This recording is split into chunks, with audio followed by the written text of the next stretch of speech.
Bonjour, bienvenue aux entrevues d'inspiration. Ici Zahra Issani, coach d'orientation professionnelle et relations d'aide. Je reçois aujourd'hui Daniel Bouloin. Bonjour Daniel. Bonjour, merci pour l'invitation, ça me fait plaisir. Merci beaucoup d'avoir accepté. Écoute, Plaisir. Daniel, tu as été producteur de disques, tu as été chroniqueur au Journal de Québec, tu as travaillé en communication, tu es conférencier et tu as fait un changement à 180, complètement à 180 degrés. Il y a plus de 2 ans et demi finalement, quand tu as décidé de partir de ton entreprise. C'est bien ça? Il y a 2 ans et demi, moi, j'ai quitté mon entreprise que j'avais fondée il y avait 12 ans. C'est ça, OK. Donc, il y a 4 ans, j'ai vendu mon entreprise pour faire autre chose. Mais j'avais déjà fait ça dans la vie. Un changement de vie, mon dernier, c'était pas ma première fois, là. Ah, Je commence d'accord. à connaître le processus. OK, donc tu commences à être familier, d'où le livre finalement Sortie de zone pour pouvoir Exact. partager ton expérience finalement. Exact. Parce que moi, ça a été une révélation il y a 4 ans en regardant mon parcours avec le recul. J'ai réalisé que ce qui fait que ma vie goûte bon aujourd'hui et que j'ai grandi, c'est lorsque j'ai marché vers mes rêves, vers mon ressenti, qui n'était pas cérébral, c'est du ressenti, qui me disait que j'étais dû pour un changement quelconque. Mais ça, c'est difficile. Ça fait peur, c'est difficile. Mais quand j'ai passé le bout difficile, j'ai réalisé que ce qui est arrivé après, c'était extraordinaire. Puis moi, ma révélation, c'est que j'ai pas fait ça une seule fois. J'ai fait ça quelques fois dans ma vie. Ça a été toujours la même chose. Dans mon livre Sortie de zone, c'est ce que je raconte, le processus de ça, un petit peu mon parcours et ce que j'en pense, ce qui est arrivé après. Mais c'est drôle parce que la dernière phrase de mon livre, Sortie de zone, que j'ai auto-publié, je m'étais imprimé 100 copies il y a 2 ans, presque 3 ans. Le 22 novembre, ça va faire 3 ans. Je me suis auto-publié. Et ce qui est arrivé après que je me sois auto-publié, c'est exactement ce que je dis qui arrive dans mon livre. Donc, j'ai prouvé encore une fois ce que je dis. Quand tu marches vers la bonne place, ce que tu sens que tu dois faire, même si c'est difficile et que tu as peur, ce qui arrive après, on appelle ça les planètes qui s'alignent, la magie, la synchronicité, on l'entend toujours, mais c'est vrai. Mais c'est difficile. Il y en a qui pensent que ça, c'est drôle parce que souvent, écoute, je te laisse pas beaucoup parler. Vas-y, non, mais vas-y, parce que de toute façon, ma prochaine question, c'était ça, c'est OK. les peurs, justement, parce que les gens, des fois, ils vont savoir ce qu'ils veulent. D'habitude, oui. Mais l'action est difficile. L'action de le mettre en mouvement, d'aller chercher les ressources, Oui. comme tu dis, une sortie de zone. Et vas-y, je te laisse aller avec ça. C'est de penser, parce qu'ils ont peur, que ce n'est pas la chose à faire. Souvent, parce qu'on entend souvent « écoute-toi ». OK, ben je m'écoute. Là, je veux faire un changement quelconque, réaliser un rêve, peu importe, un voyage, peu importe c'est quoi. Je m'écoute, je veux faire ça, mais en même temps, j'ai très, très peur. J'ai la chienne. OK, donc je m'écoute, j'ai la chienne. Donc, ça veut dire qu'il ne faut pas que je fasse ça. J'ai peur. C'est la vie qui m'envoie un message. Non. Ça, c'est une loi de la nature. C'est pas le message de la vie. C'est directement proportionnel par en arrière. Si tu veux avancer un petit peu, tu vas avoir peur un petit peu. Tu vas avancer beaucoup. Tu vas avoir peur beaucoup. Donc, faut pas penser que c'est un message de la vie. La vie n'est pas toujours en train de nous envoyer des messages. OK? Ça, je pense que c'est la première erreur. C'est gravé dans notre subconscient que le changement, c'est difficile. Le subconscient ne veut pas changer. Il fait tout pour garder le statu quo. Il faut juste que tu le saches, que ça, c'est normal, que tu aies peur, mais il faut que tu le fasses quand même, parce que c'est là que ça va être cool. Ce qui va arriver quand tu vas passer à travers le bout difficile qui te fait peur. Un des meilleurs exemples qui me vient en tête, là, c'est quand tu es célibataire et que, je sais pas moi, quand tu es jeune, puis tu es dans un bar, admettons, un lieu public, là, puis il y a plein de gens qui pourraient être potentiellement ton conjoint, ta conjointe, mais c'est laquelle personne, quelle personne tu veux vraiment? C'est elle qui te fait peur. C'est elle qui te donne des papillons dans le ventre, c'est elle qui te stresse, qui te fait suer. Peu importe, c'est cette personne-là là, que tu veux vraiment, mais c'est elle qui te fait le plus peur, qui te met le plus mal à l'aise. Les autres, là, tu les veux pas, mais ils te font pas peur non plus. Ils te stressent pas, mais c'est un peu la même chose. Et deuxième erreur, c'est de penser que ça va être facile, ça va être difficile. Mais ce n'est pas parce que c'est difficile que ce n'est pas la chose à faire. Ça, c'est une autre chose. C'est ça, je l'ai réalisé dans mes processus. Ça, je le raconte un peu dans mon livre aussi, beaucoup en conférence. C'est quand je faisais mes changements de vie, tout de suite, c'était difficile, très difficile. tout de suite, quand tu sors de ta zone, c'est inconfortable. C'est normal. C'est une loi de la nature. Mais là, je me disais des fois, parce que là, c'est là qu'on doute. Nous, les humains, on se met à douter. On se dit, mais pourquoi j'ai fait ça? Pourquoi je m'impose autant de stress dans la vie? Si c'est si difficile que ça, c'est que la vie est en train de m'envoyer un message. C'est difficile, vois-tu, tu n'aurais pas dû faire ça. C'était une erreur. Non. Ça, c'est l'erreur de penser que la vie nous envoie encore un message. Elle n'envoie pas de message. C'est une loi de la nature. Quand tu sors de ta zone, c'est difficile. Si tu persistes le bout difficile, ça va être de moins en moins difficile. Et là, les planètes vont s'aligner, tout va arriver, comme une petite tape dans le dos qui te dit que tu marches vers la bonne place, même si c'est difficile. Ça, c'est la troisième erreur, je pense que les gens font, c'est de penser que théoriquement, les planètes ne peuvent pas s'aligner. Si les planètes s'alignent, c'est que tout devient facile. Non, elles s'alignent, c'est des petites tapes dans le dos qui te donnent le signe que tu marches vers la bonne place, mais c'est quand même difficile. C'est pareil comme l'entraînement physique. Si tu n'es pas en forme et que tu veux devenir en forme, ça va être difficile. Et ce qui va faire le plus mal, c'est le premier jour. Le deuxième va être moins pire, troisième, quatrième, cinquième. Si tu cours 1 kilomètre à chaque jour, au début, ça va être très difficile. Plus tu vas le faire, plus ça va être facile, mais c'est une loi de la nature. Mais c'est pas la vie qui envoie un message. Si je laisse tomber une pomme, elle tombe. Ça, c'est une loi de la nature. C'est pas la vie qui nous envoie un message. Non. Donc, c'est de faire attention de penser que c'est ça, que parce que c'est difficile ou parce qu'on a peur, il faut pas faire ça. C'est ce qu'il faut faire. Si tu le sens, parce qu'on le sent qu'on marche sur la bonne place. Et le plus beau cadeau, oui. C'est ça. Je te dirais que le plus beau cadeau aussi, c'est des fois, tu sais, on a tous eu des moments plus difficiles que d'autres et on se rend compte, en fait, une fois qu'on a passé à travers ce moment difficile-là, qu'on voyait comme une montagne. On pensait qu'on allait mourir. On pensait qu'on allait mourir et finalement, on réalise, oh, mais j'ai tellement appris. Oui, j'ai souffert, oui, mais j'ai développé des outils, j'ai eu les bonnes personnes, j'ai réussi à m'en sortir d'une manière ou d'une autre. Et c'est dans ce temps-là, en fait, que la magie opère parce qu'on réalise qu'on est fort, finalement. On a tout ce qu'on a besoin. C'est incroyable. En tout cas, moi, je prends juste mon exemple à moi. Toutes les choses que j'ai réussi à faire, à devenir, à accomplir, à réaliser, que je n'avais aucune idée que j'étais capable de faire ça. Par exemple, moi, là, il y a 3 ans, je ne savais même pas que je savais écrire. Et là, maintenant, j'ai un best-seller d'écrit. Je suis devenu chroniqueur dans le journal. Je veux dire, moi, quand j'étais petit, j'aimais mieux m'évanouir que de faire des exposés oraux devant ma classe. Mais là, je donne des conférences partout dans le monde. Toutes des choses que je ne savais pas que j'étais capable de faire. Et c'est en le faisant. Ça, c'est une autre erreur que les gens font, c'est d'attendre d'avoir confiance. Oui. Avant d'avancer, tu ne peux pas avoir confiance. Ou attendre que ce soit parfait avant d'avancer. Mais tu ne peux pas avoir confiance dans quelque chose que tu n'as jamais fait. Tu sens que tu veux le faire. C'est difficile, c'est épeurant. Et la confiance se bâtit. Ça prend de la foi. Au début, savoir que tu marches vers la bonne place parce que ça t'enthousiasme, ça t'excite, ça t'allume. Mais si tu ne peux pas avoir confiance. Moi, je ne pouvais pas avoir confiance d'être un bon auteur avant d'avoir écrit un livre. Je ne pouvais pas savoir que j'étais capable de parler en public avant de donner ma première conférence et de m'améliorer. Donc, il ne faut pas attendre d'avoir confiance. Ça se bâtit en le faisant. Donc, ça, c'est une grosse différence. Avoir confiance, avoir la foi, c'est pas du tout pareil. Mais c'est des petites nuances très, très, très importantes. Parce qu'il y en a qui attendent d'avoir la confiance en soi. C'est difficile d'avoir confiance. Tu n'as jamais fait ça. Tu peux pas le savoir. Tu le fasses. Donc, ça s'apprend sur le tas. Et tu t'améliores. C'est impressionnant comment moi, je me suis amélioré, par exemple, en conférence. Ma première, là, très difficile. Très, très, très, très difficile. J'étais 1000 fois moins à l'aise qu'aujourd'hui, je suis à l'aise. Mais pas à ma première. Et plus je la faisais, plus c'était facile. Et à un moment donné, une fois que tu passes cette période difficile, qui est de moins en moins difficile, à un moment donné, tu redeviens à l'aise. Dans une autre zone. Une autre zone. Ça, c'est le titre de mon prochain livre qui sort en novembre. Oui, c'est ça. T'en as un deuxième qui arrive.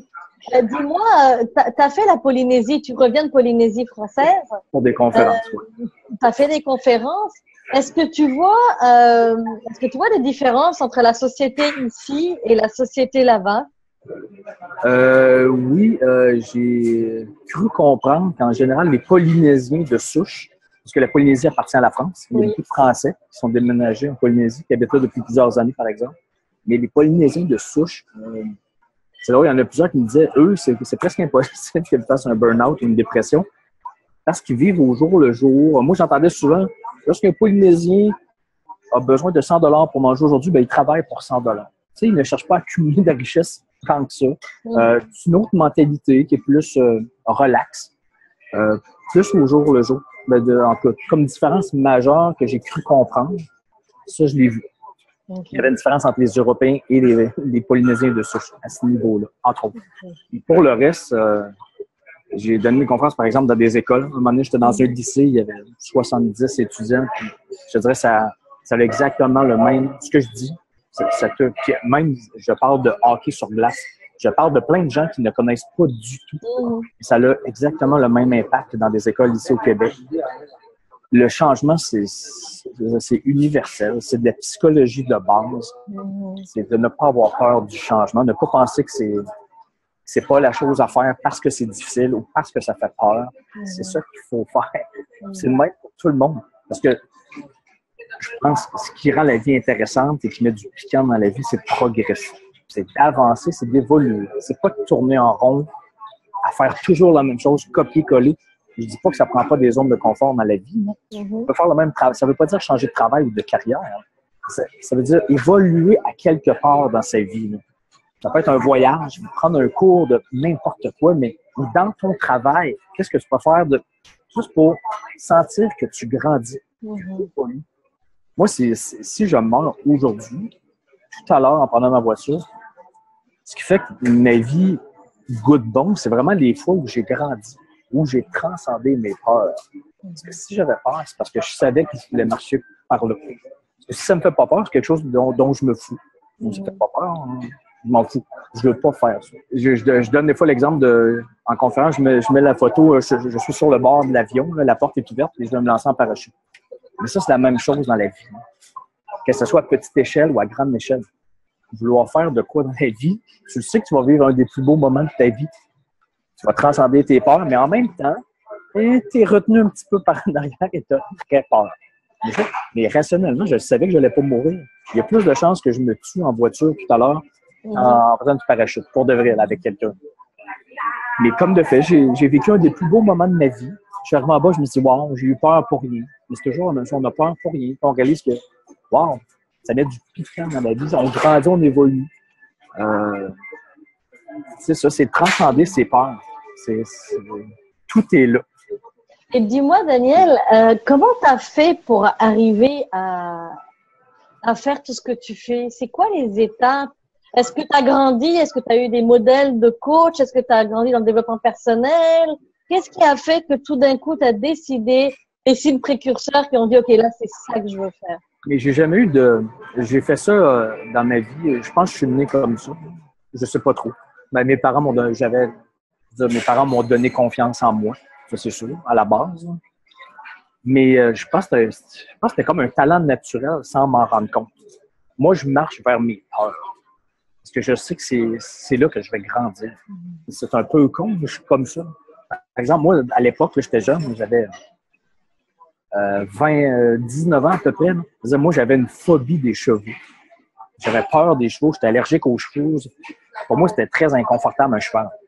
Mais en même temps, ça m'attirait beaucoup. Et je suis devenu un guide équestre.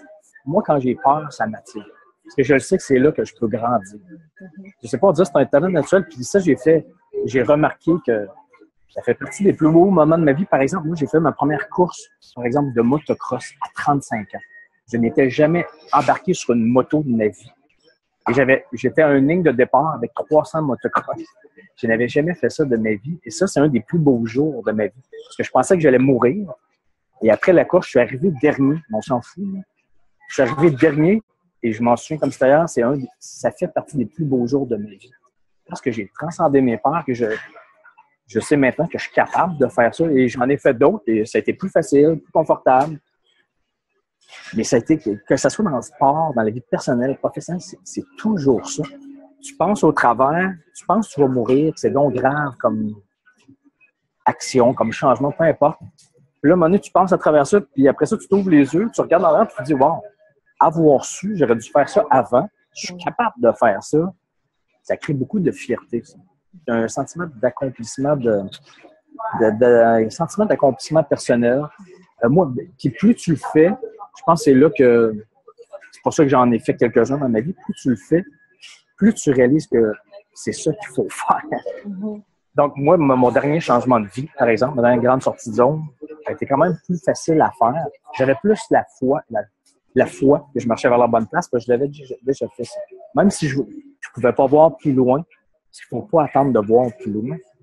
On ne sait pas exactement vers où ça va nous mener. On sait juste la direction, mais les détails vont venir plus tard. Il faut juste avancer. Quand j'ai sorti mon livre il y a 2 ans et demi, presque 3 ans, j'avais aucune idée de ce que ça allait donner après. Zéro idée. Ce que j'avais à faire, je sentais que c'est ça qu'il fallait que je fasse. Même si je ne savais pas que j'étais bon en écriture, je ne voulais pas devenir un auteur nécessairement. Je sentais que c'était ça que je voulais faire. Parler de mon sujet. J'ai écrit une ligne, des paragraphes. Je me suis imprimé une carte d'affaires. Moi, je n'avais même pas appelé un éditeur.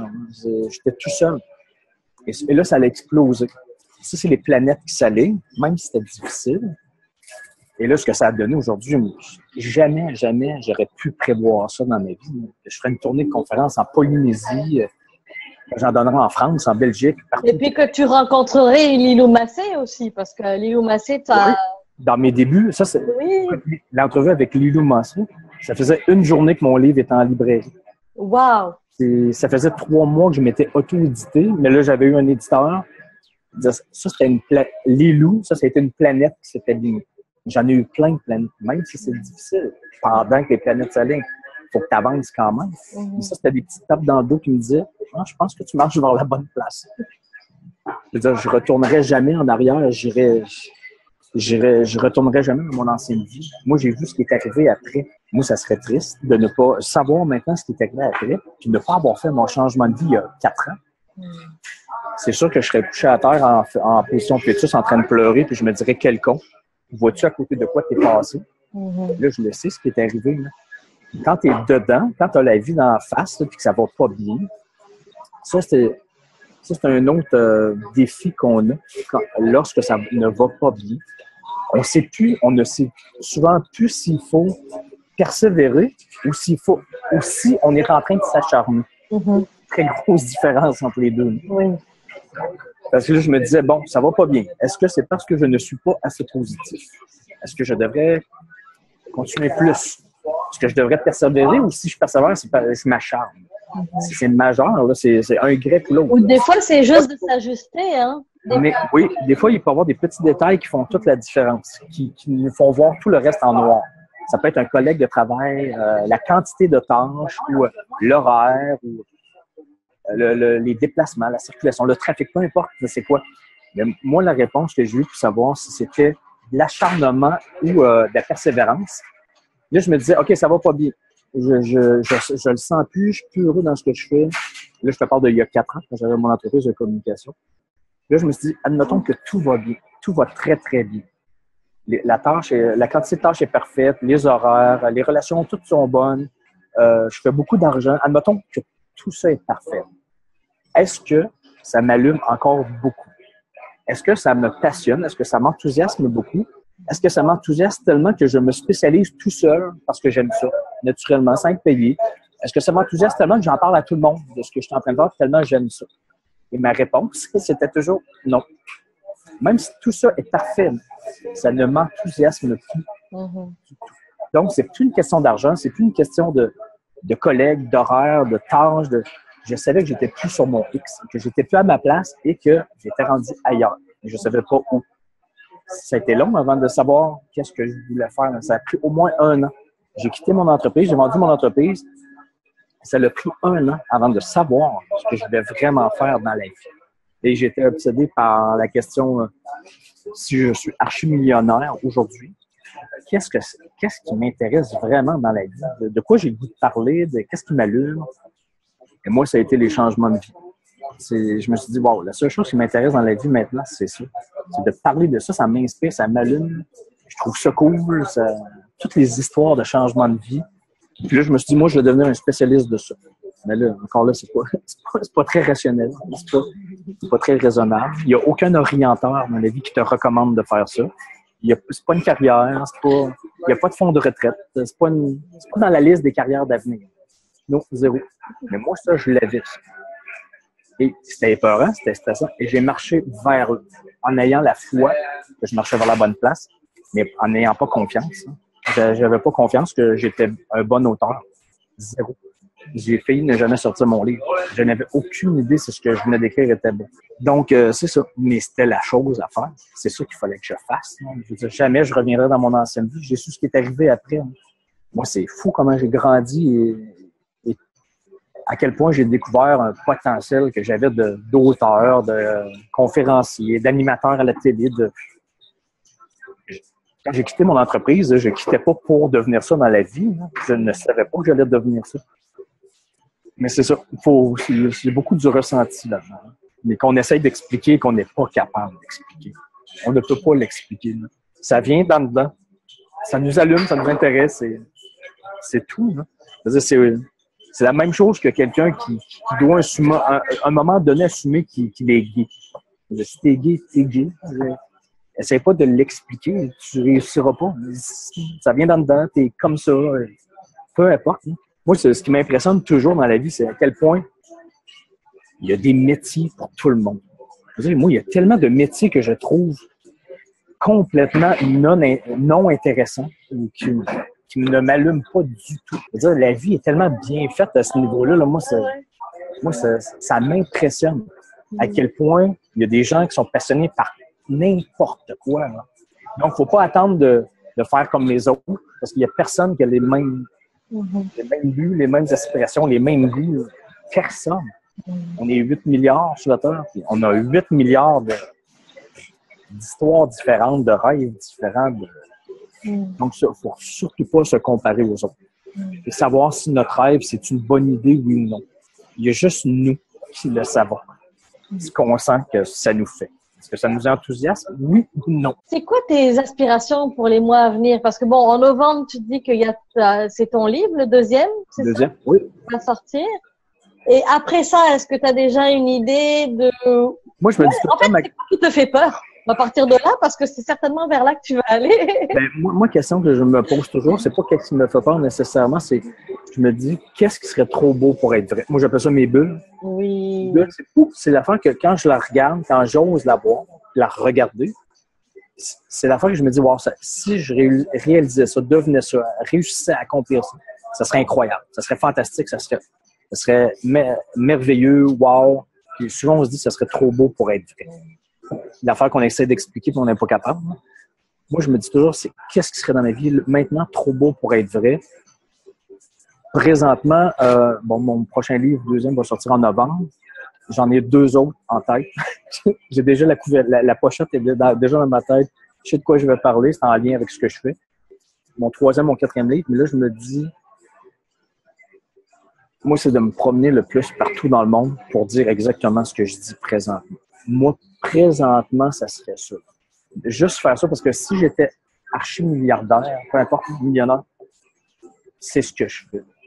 Puis moi, faire des conférences, peu importe, gratuites dans des écoles, j'adore ça. Être millionnaire, c'est ce que je ferais de toute façon. Là, je suis payé pour le faire, mais si je n'étais pas payé, je le ferais quand même. Mais moi, présentement, je ne sais pas ce que ça va être dans... Mais ça serait d'en donner le plus possible. De ça, parce que je sais ce que ça donne, ce que ça a comme impact. Je sais que ça a changé des milliers de vies à date. Je dis ça en toute humilité. Là, mon livre, ma conférence, les gens me le disent. Je reçois des messages à chaque jour, presque depuis presque 3 ans. Donc, moi, maintenant, c'est ce qui me rend heureux. Qu'est-ce qui va me rendre heureux dans 1 an, 2 ans? Je sais pas. Là, je dis plus jamais, jamais. Je n'ai aucune idée. Peut-être qu'un jour, ça va être d'avoir une fermette. J'ai aucune idée, je ne sais pas. Mais ça, c'est de suivre ça toujours. Tu n'es jamais rendu à quelque part. Tu n'es jamais rendu sur le top de la montagne. Ça, je l'ai appris. Il faut toujours que ça soit cool.